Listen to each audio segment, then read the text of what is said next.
നേത്ര സംരക്ഷണത്തിന് നമ്മുടെ Ahalya. Ahalya foundation eye hospital, കേരളത്തിൽ എല്ലായിടത്തും. ഒരു വർഷത്തോളമായി മോചനം കിട്ടാതെ മൂവാറ്റുപുഴ ജനറൽ ആശുപത്രിയിലെ റോഡ്. ആംബുലൻസ് അടക്കം ഇവിടെ എത്തുന്ന വാഹനങ്ങൾ ഈ കുണ്ടും കുഴിയും കടന്നു വേണം ആശുപത്രിയിൽ പ്രവേശിക്കാൻ. ആശുപത്രിയുടെ പ്രവേശന കവാടം കടന്നാൽ പിന്നെ കുണ്ടും കുഴിയും നിറഞ്ഞ റോഡാണ് രോഗികളെ കാത്തിരിക്കുന്നത്. ഇതേ റോഡിലൂടെ വേണം അത്യാഹിത രോഗികളുമായി വരുന്ന ആംബുലൻസിനും മറ്റു വാഹനങ്ങൾക്കും ആശുപത്രിയിലേക്ക് പ്രവേശിക്കാൻ. പലവിധ രോഗങ്ങളാൽ വലഞ്ഞ് ആശുപത്രിയിൽ എത്തുന്ന രോഗികളാണ് കുണ്ടിലും കുഴിയിലും പെട്ടുവലിയുന്നത്.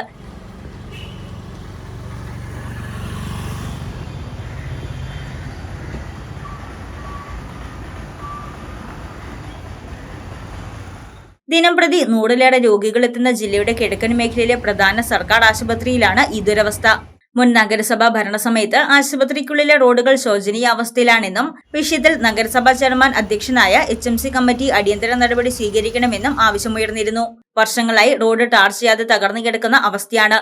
ആംബുലൻസ് അടക്കം വരുന്ന റോഡ് ടാർ ചെയ്ത് സഞ്ചാരയോഗ്യമാക്കണമെന്നാണ് ഇവിടെ എത്തുന്ന രോഗികളുടെ ആവശ്യം. നിരവധി തവണ ബന്ധപ്പെട്ട അധികാരികളുടെ ശ്രദ്ധയിൽപ്പെടുത്തിയിട്ടും നടപടി സ്വീകരിച്ചില്ലെന്നാണ് ആക്ഷേപമുയരുന്നത്.